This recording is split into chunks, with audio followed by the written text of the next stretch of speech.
बिस्मिल्लाहिर्रहमानिर्रहीम, अस्सलाम वालेकुम। लाइव डॉक्टर शाहिद मसूद के साथ मैं हूं सुमेरा सलीम। नाज़रीन, इस्लामाबाद हाई कोर्ट के 6 जजेस के खत पर असखुद नोटिस केस की समाअत के दौरान चीफ जस्टिस काजी फायज ईसा साहब की जानिब से कहा गया है कि किसी सियासी ताकत हुकूमत के हाथों या इदारों के हाथों इस्तेमाल नहीं होंगे। ऐसे कई वाक़यात हैं कि जिनमें बता सकता हूँ कि मुदाखलत हुई थी।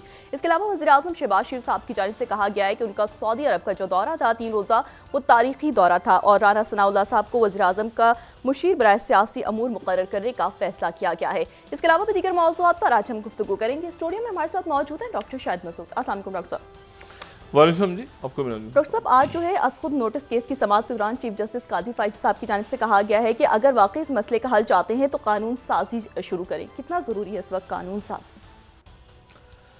बदमज़गी ये हमारी मुल्क में इस वक्त बदकिस्मती से एक तो पार्लियामेंट के अंदर एक गैर फालसी पार्लियामेंट है और फिर उसके बाद एक हुकूमत है जो कि एक अरेंजमेंट के तहत ज़ाहिर है कि वो बनी है और उसमें अक़लियती हुकूमत खुद है वो। और फिर ये अदालतों की तकसीम जो है, देखें मैं ये पहले जब उमर अता बंदयाल साहब के दौर में ये बात हुई थी तो मैं उस वक्त भी बड़ी हैरत का इजहार करता था कि ये कैसे, मतलब ये बड़ा, मतलब ठीक है इख्तलाफी नोट और ये सारी चीज़ें सामने आती थी, लेकिन ये जब से ये लाइव ट्रांसमिशन आनी शुरू हुई है उसके बाद तो ये मामला बहुत ही अजब अंदाज में नज़र आ रहा है लोगों को और उसमें जो है इसका कोई बिल्कुल कोई तासुर अच्छा नहीं जा रहा। और ये जो बात है कि जी अदालतों के अंदर अब मुल्क के इस वक्त सूरत हाल देखें, security crisis, economy, social unrest और उसमें जो है वो यहाँ पर एक तरह से पॉइंट्स को नहीं, ये मतलब है कि अजीब सी बात है, ठीक है। और जो मंसूर अली शाह साहब ने गुफ्तगू परसों भी की थी, 2 रोज़ पहले भी, कि जी इतने मुकदमात मौजूद हैं, बिल्कुल मौजूद हैं और उन्होंने ये भी कहा था कि जो कोई अदालती तारीख़ जो है वो कोई आइडियल भी नहीं रही, ऐसा भी उन्होंने कहा था। लेकिन यह है कि अगर नहीं रही थी तो अब तो कम से कम बना दिया जाए ना उसको। अब इस वक्त जो हो रहा है उसको तो कम से कम एक बेहतर अंदाज में लिखा जाए। लेकिन आज भी जो है वो मुझे ये तासुर सबका ही है, मेरा तासुर तो नहीं कि एक तो अथन मिनल्ला साहब और फायज ईसा साहब के दरमियान जो मुकालमा था वो बड़ा अजब था और फिर मंसूर अली शाह साहब जो हैं वो उनके बारे में ये तासुर जो एक, मैं तो नहीं बात करता लेकिन एक तासुर जो कोर्ट को कवर करने वाली शख्सियात हैं, हमारे जो कलीग्स हैं, वो ये था कि वो शायद मंसूर अली शाह साहब जो है वो फायज ईसा साहब की तरफ झुकाव रखते हैं, लेकिन मंसूर अली शाह साहब तो बिल्कुल ही आज़ाद मनिश जो है वो बिल्कुल उन्होंने एक पोजीशन उन्होंने ऐसी इख्तियार की। तो ये बड़ी अजीब सी एक बात इसमें जो है ना वो खुल के सामने बार बार जो मैं कई महीनों और सालों से, एक नेक्सस हर जगह बना हुआ है और नेक्सस जो है वो अदालतों में भी है और वो ये है कि ये वकील उस बेंच के सामने, वो बेंच उस वकील के सामने, ये नेक्सस एक मुल्क में बना हुआ है। पैनल्स हैं बड़े बड़े, ये बातें हैं सारी करने वाली ना कि नीचे कोर्ट अदालतों में क्या हो रहा है और क्या नहीं हो रहा, वो उधर जो हो रहा है वो उसकी किसी को फिक्र नहीं। ये पावर गेम है।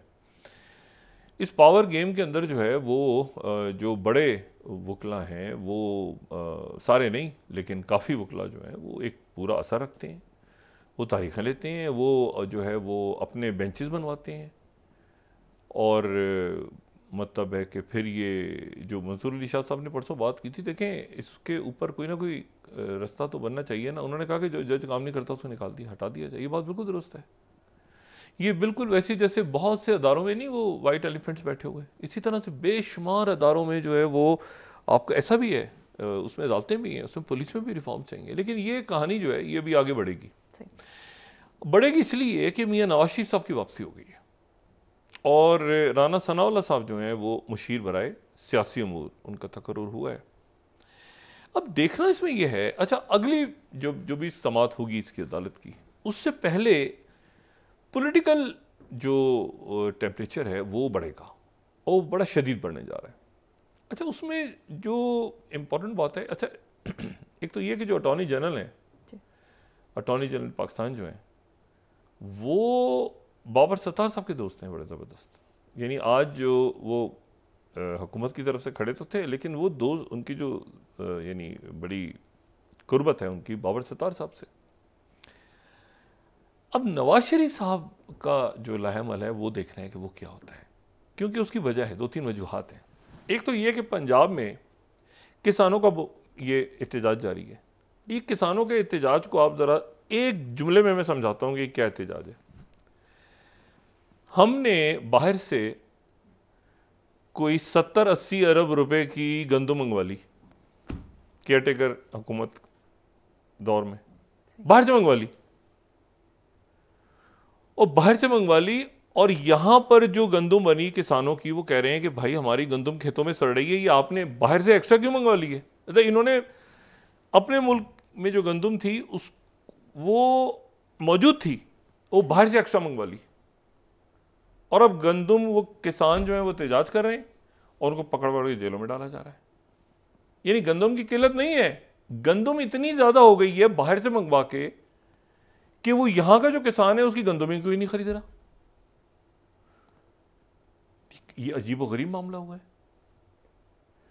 और किसान इस पे एहतजाज कर रहे हैं। अच्छा, अब मियां नवाज शरीफ साहब पे आ जाए। मियां नवाज शरीफ साहब जो है, देखें जो एहतजाज है ना अब, यानी 2 तारीख को, वो पीटीआई का तो एक अलग मामला चल रहा है ना, तहरीक इंसाफ का मामला अलग है।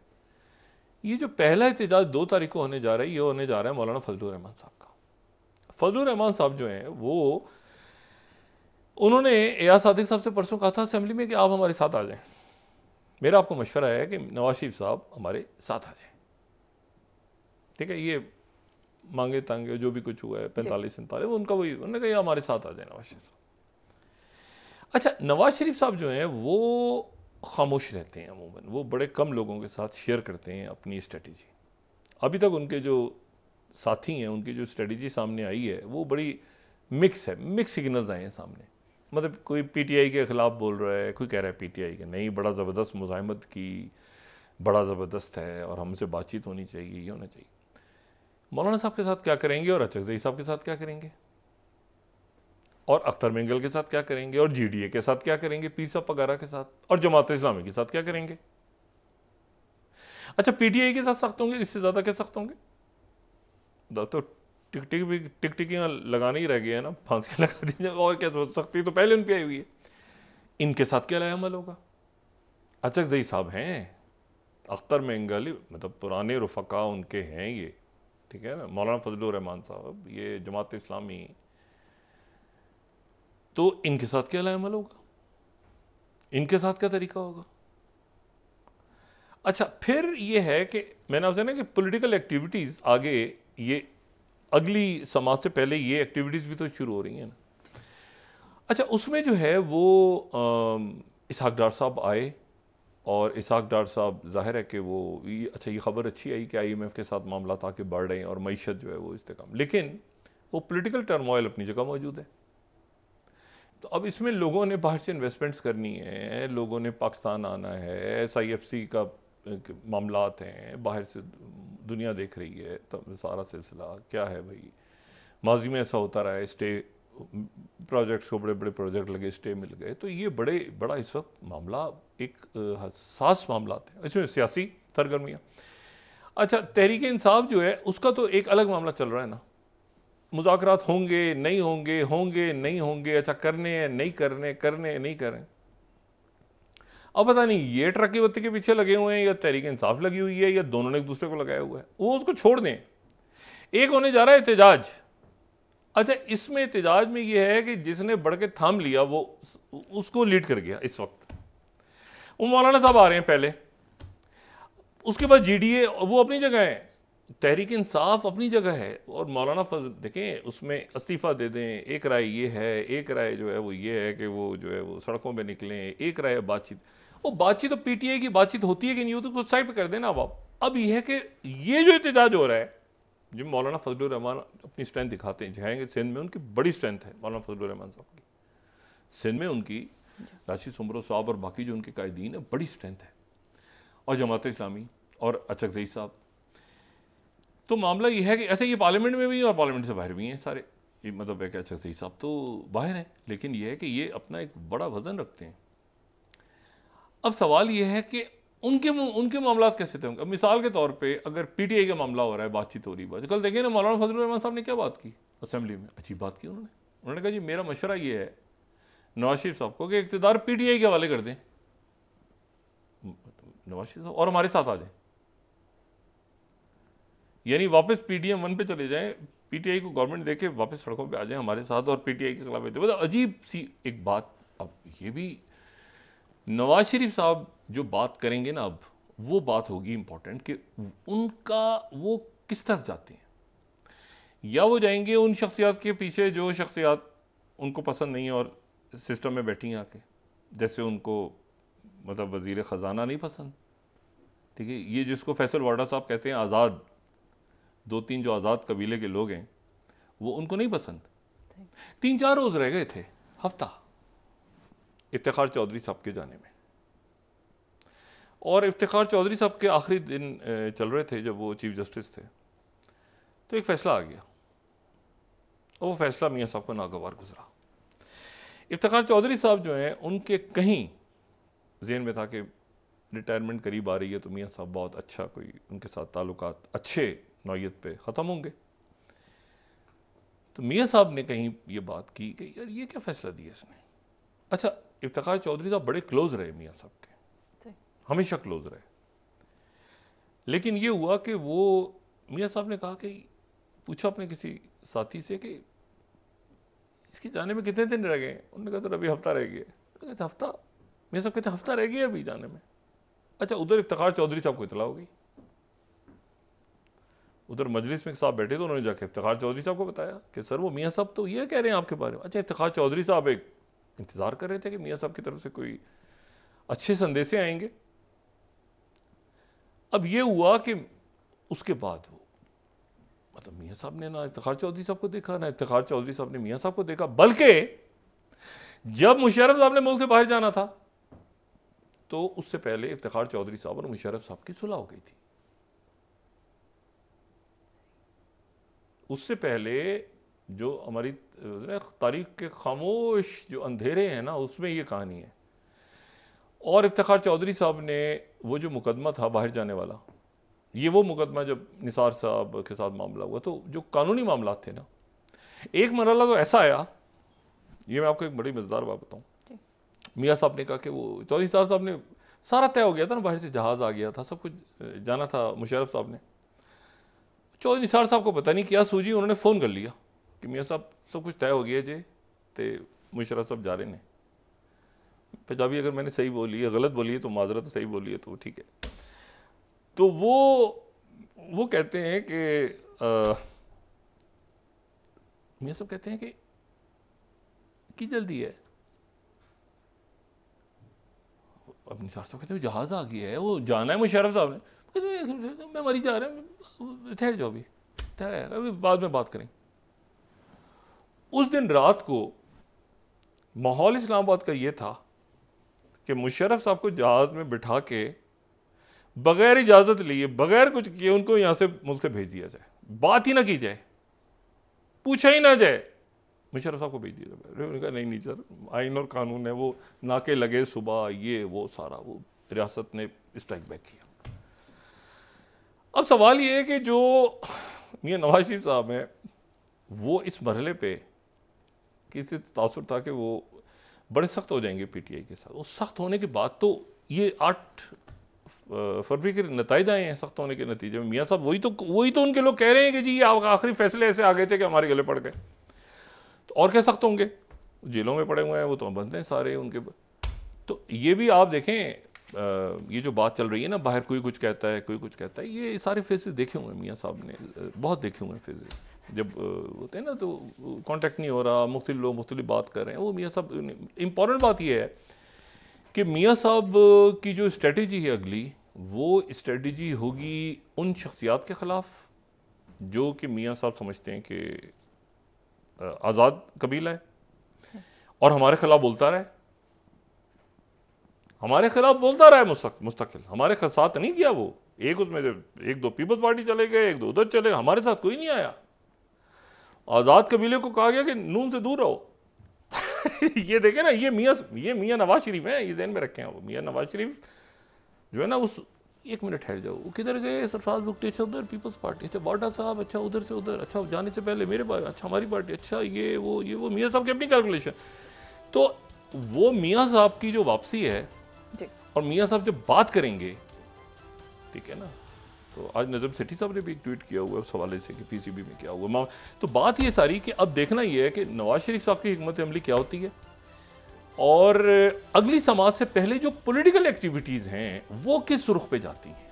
नवाज शरीफ साहब क्या अचकजई साहब और मौलाना फजलुर रहमान साहब, क्योंकि देखें मरकज में जो भी हो नारे लग रहे हैं, ये हो रहा है वो रहा है, मरकज में हुकूमत उनकी है। क्या अयाज सादिक साहब और राना सनाउल्लाह साहब मौलाना फजलुर रहमान साहब की पार्टी को जवाब देंगे, यानी टॉक शोज में या गुफ्तगू में या बाकी, या सख्ती होगी उन पे, या अचकजई साहब के खिलाफ? ये जो है ना, ये एक आने वाले दिनों में देखते हैं कि क्या मामला। और ये किसानों का जो मामला है जी। ये किसानों का मामले से इनका ताल्लुक नहीं, ये गिरफ्तारियां हो रही हैं इस वक्त। तो मियाँ साहब के हम मुंतज़िर हैं कि मियाँ साहब की स्ट्रेटेजी क्या होती है मुस्लिम लीग नून की आने वाले दिन। जी, ब्रेक के बाद डिस्कस करते हैं। नाज़रीन वापस आते हैं एक छोटे से ब्रेक के बाद।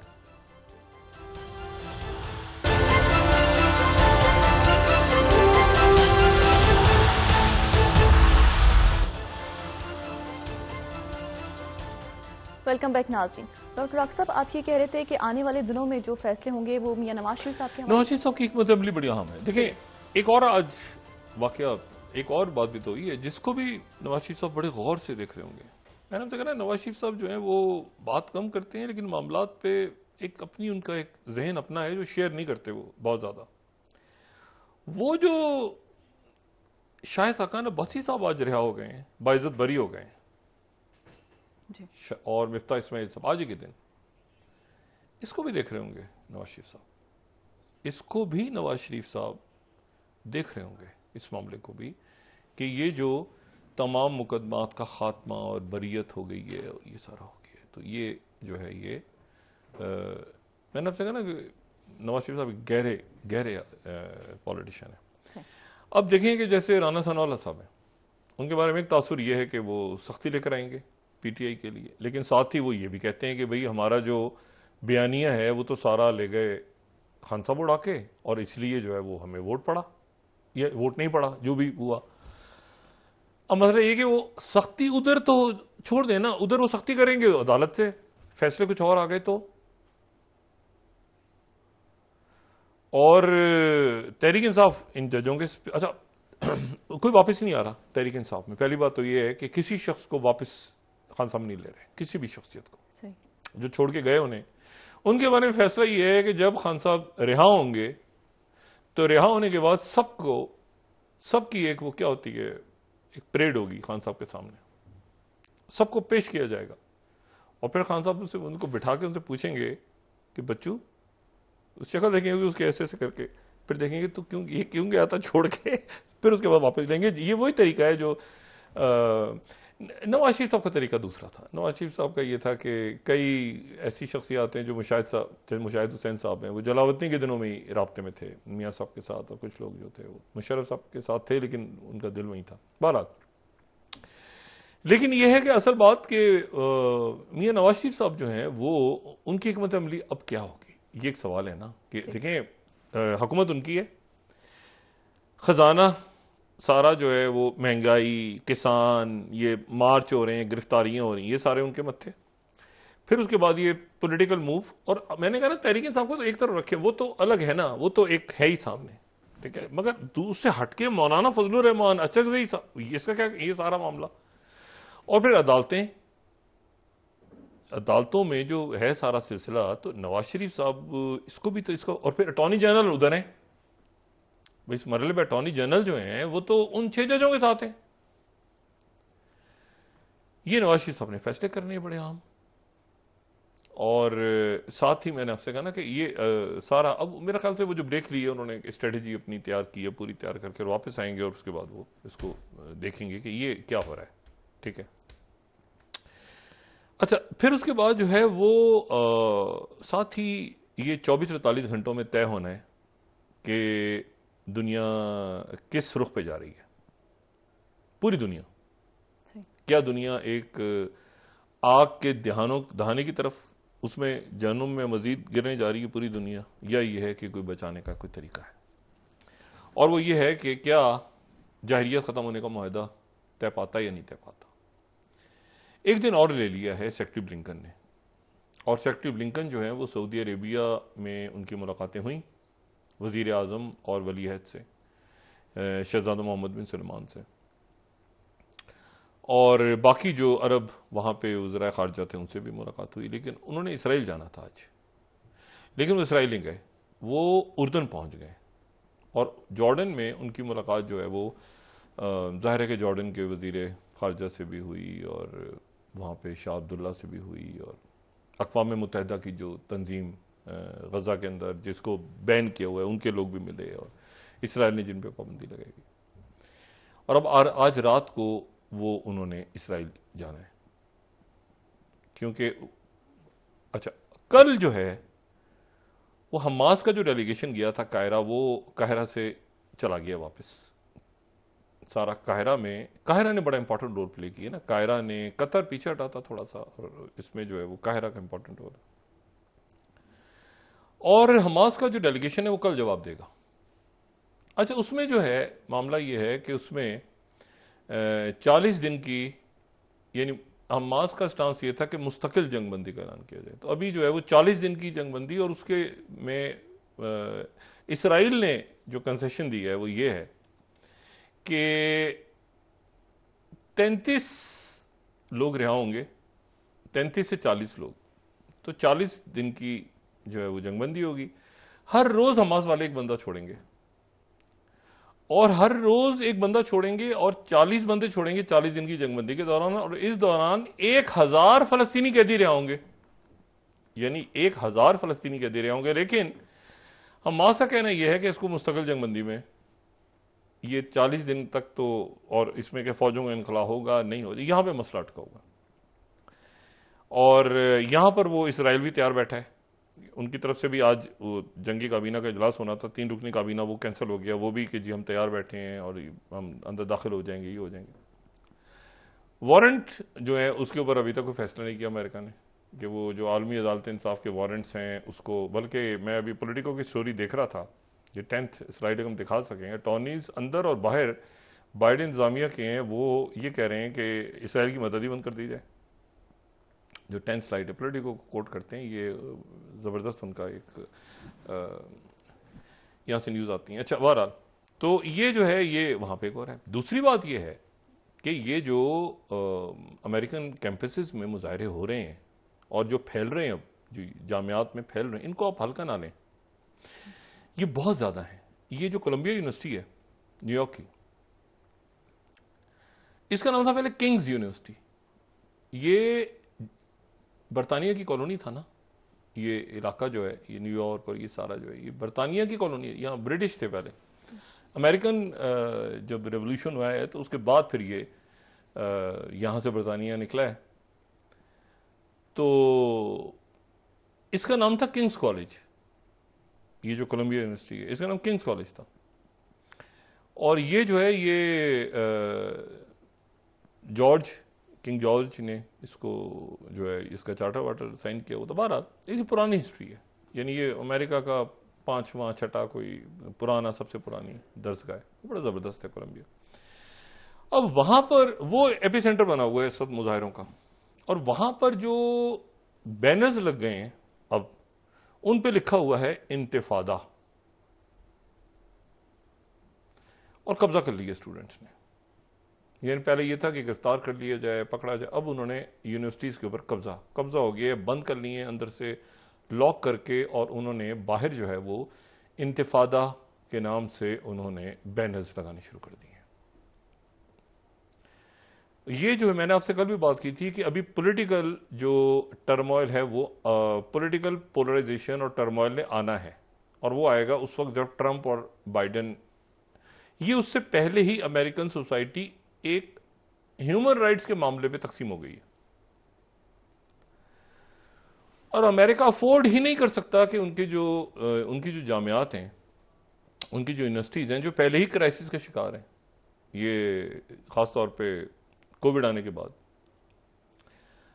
और अच्छा, उसमें मैं बता दूं, इजिप्ट ने आज वजाहत की है कि एस्ट्राजेनेका कोई ब्लड क्लॉट्स वगैरह की शिकायतें आई हैं, तो इजिप्ट ने बाकायदा आज बताया है कि ये एस्ट्राजेनेका से रिलेटेड नहीं है। अभी तक लोगों को जो लॉन्ग कोविड था उसके नतीजे में एस्ट्राजेनेका और कुछ, बहरहाल वो मैं कल उस पर बात करूँगा, उसके side effects, late side effects भी आ रहे हैं सामने। बहरहाल उन्होंने वजाहत की है कि उसका कोई ताल्लुक नहीं है। लेकिन मैं आपको सिर्फ ये कह रहा हूँ कि कोविड के ज़माने में जो ये यूनिवर्सिटीज़ जो ये ऑनलाइन शुरू हुआ सारा सिलसिला, उसके नतीजे में ये हुआ कि वो यूनिवर्सिटीज़ में ये भी कह रहे MIT क्यों जाएं भाई, वहाँ पे इन पर्सन क्यों जाएं, वो ऑनलाइन ही कर लें, ये कर लें, वो कर लें। यूनिवर्सिटीज़ में ये भी हो गया, तो बहुत बड़ी तादाद में लोग वहाँ नहीं जा रहे। अब कैंपसेज हैं ह्यूज, उनकी जाहिर है कि बाहर से लोग आते हैं, चाइना से भी नहीं आना भाई आपने, इंडिया के बहुत से लोग जा रहे हैं, बहुत से लोग नहीं जाते। अब ये जब से कुछ उनके ताल्लुकात बिगड़े हैं अमेरिका से और ये कत्ल वतल होने शुरू हुए हैं लोग, तो वो कहते हैं कि ऑनलाइन हमारी यूनिवर्सिटी बड़ी अच्छी है, वहाँ जाओ, तजुर्बा करके वापस आ जाओ, क्या जरूरत है वहाँ जाने की। ये इंडिया में भी तासुर फैल रहा है बहुत ज़्यादा। तो बात सारी ये है कि ये बड़ा इंपॉर्टेंट है कि उनकी यूनिवर्सिटीज़ के अंदर लोग रहें, उनके कैंपसेज रहें, बड़े पुराने, बड़ी मतलब MIT, स्टैनफोर्ड, ये बड़े ज़बरदस्त अदारे हैं, हार्वर्ड वगैरह, तो लेकिन वहाँ पे मुजाहरे हो रहे हैं, प्रेसिडेंट रिजाइन कर रहे हैं, हंगामे शुरू हो रहे हैं, फ्रांस में भी हो रहे हैं, बाकी जगहों पे भी हो रहे हैं, तो इसको संभालना है। और फिर दूसरी बात ये कि सेक्रेटरी ब्लिंकन ने, मैंने आपसे कहा ना कि दौरा प्रोलॉन्ग कर दिया अपना, और प्रोलॉन्ग इसलिए कर दिया कि यहाँ से कुछ ना कुछ लेके जाना है उन्होंने, यहाँ से सीज फायर करवा के ही जाना है। और सीज फायर जो है अगर वो करवा के नहीं जाते तो फिर वो पीछे आगे भी एक हंगामा है, अमेरिका में भी पीछे यहाँ पे उन्होंने क्या बात की है, चाहे सऊदी अरेबिया की तरफ से भी जो उनकी आई है, अमेरिका की प्रेस रिलीज आई है स्टेटमेंट की, मुलाकात की और ये किया, वो बस गुमसुम थी कि भाई उसमें सीज फायर होगा और ये होगा और वो 2 स्टेट सोल्यूशन का जिक्र। सऊदी अरेबिया भी खामोश है, कतर भी खामोश है, सारे मुल्क खामोश है। वो ये है कि फिर जो होगा सो होगा, सीज फायर तो करवाना है।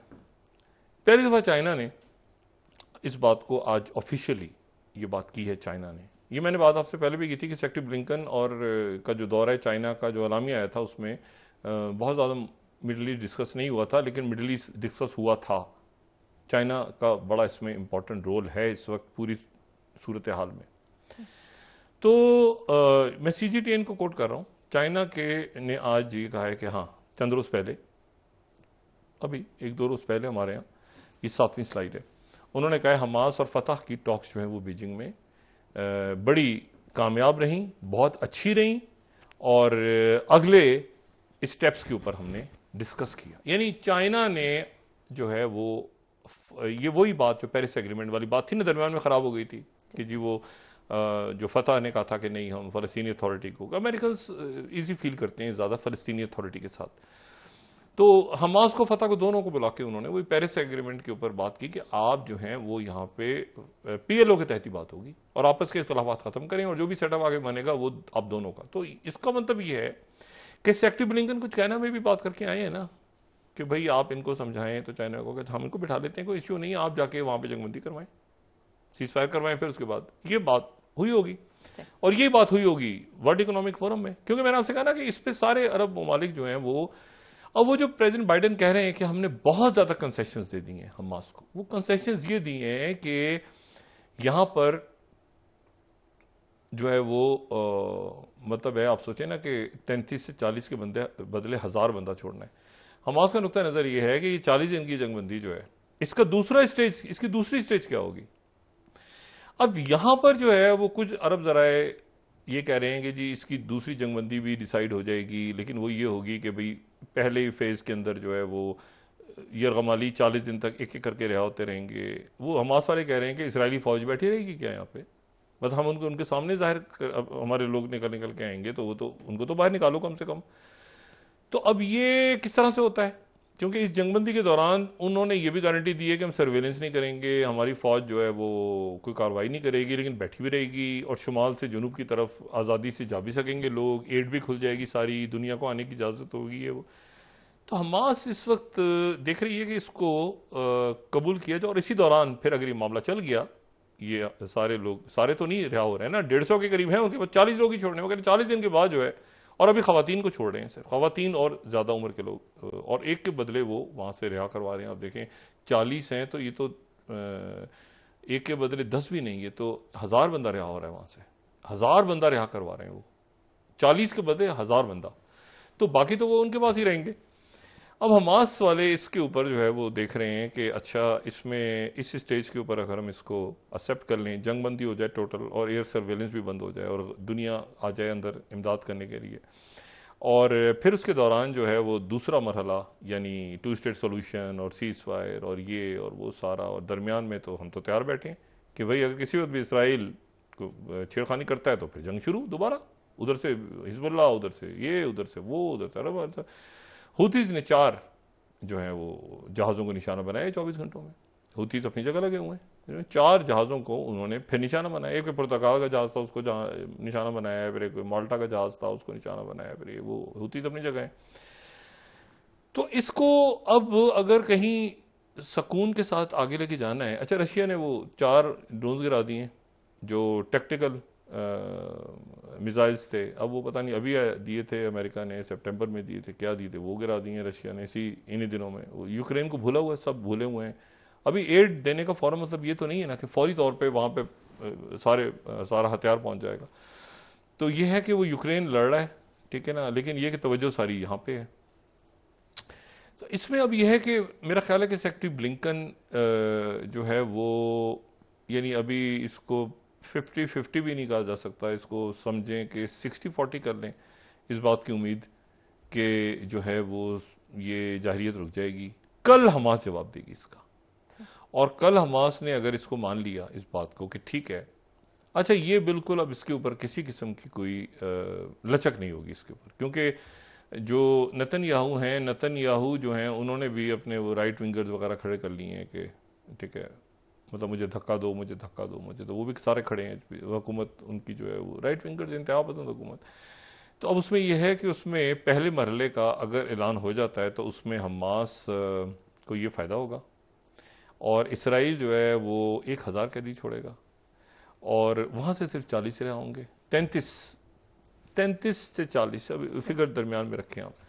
हमास कल इसका ऐलान करेगी, लेकिन इसमें यह है कि इसराइल की फ़ौजों का क्या इनखला होगा नहीं होगा, और क्या ये मुस्तकिल जंगबंदी तो नहीं है, ये तो 40 दिन की है, 10 हफ्ते। तो ये 40 दिन की जंगबंदी एक बंदा रोज छूटा करेगा, हमास रोज एक बंदे को छोड़ेगी और उसके बदले में वहां से पता नहीं कितने बंदे छोड़े जाएंगे जेलों से।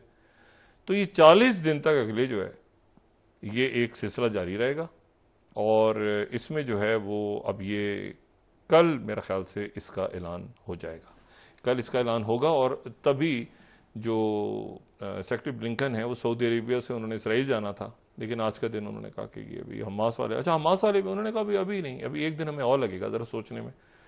तो वो सारा अजीब सा ही हो गया, क्योंकि सऊदी अरेबिया से उन्होंने इसराइल जाना था, उन्होंने फिर ज़ाहिर है उर्दन को कहा होगा कि भाई अब हमास अगर कल कहती है कि हमें एक दिन और चाहिए होगा, तो फिर मेरे ख्याल से सेक्रेटरी ब्लिंकन कहीं इधर उधर और कहीं मतलब दाएं बाएं कहीं इधर उधर दौरा करेंगे। वो लेबनान तो नहीं जा सकते, लेकिन और कहीं इधर उधर की सैर वैर करेंगे वो, क्योंकि मसला ये है कि जवाब हमास ने देना है। और उधर वारंट के ऊपर इसराइल कह रहा है कि हमारे साथ ये डबल गेम हो रहा है, ये वारंट के ऊपर अमेरिका इस हफ्ते वारंट अगर निकल आया तो वारंट कैसे मतलब बैनुल, तो उन्होंने नेतन्याहू को भी प्रेशर में रखा हुआ है, इधर भी रखा हुआ है दुनिया ने, हमास ने भी गैर मुसल्लह होना है, ये होना है। हमास तो उस वक्त गैर मुसल्लह होगी जब वो इसराइली फौज के इनखला होगा, अरब फौज नहीं उतरेंगी, इसराइली फौज बैठी तो हमास कैसे गैर मुसल्लह हो जाए। तो ये सारे मामलात अभी जो है ना, ये इनके असल बात यह कि सीज फायर हो, इंसानी जाने जो ज़ाया हो रही हैं, जो लोग शहीद हो रहे हैं वो ख़त्म हो किसी तरह मामला, और 2 रियासती हल की तरफ आगे जाए।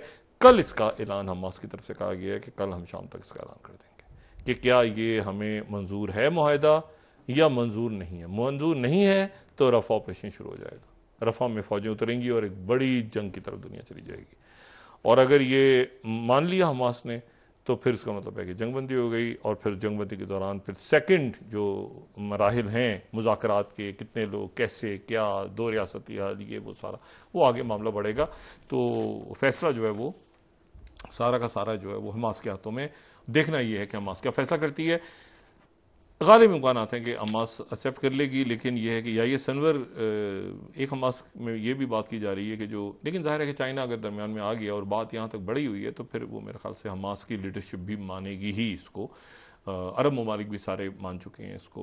वो मुस्तकिल जंगबंदी की बात कर रहे हैं, तो हो सकता है ये 40 दिनों की ये मुस्तकिल जंगबंदी की शक्ल इख्तियार कर ले, लेकिन पहले तो जंगबंदी होना ज़रूरी है। तो दुआ करते हैं कि अमन की तरफ दुनिया जाए और कल ही फैसला होगा। जी बहुत शुक्रिया डॉक्टर साहब। नाज़रीन, के साथ ही आज का प्रोग्राम अपने इख्तिताम को पहुंचा। मुझे सुमेरा सलीम को इजाज़त दीजिए। अल्लाह निगहबान। जी डॉक्टर साहब। अपने दोस्तों रिश्तेदारों गिरदो नवाह के लोगों का सब ख्याल रखिएगा। अल्लाह हाफ़िज़।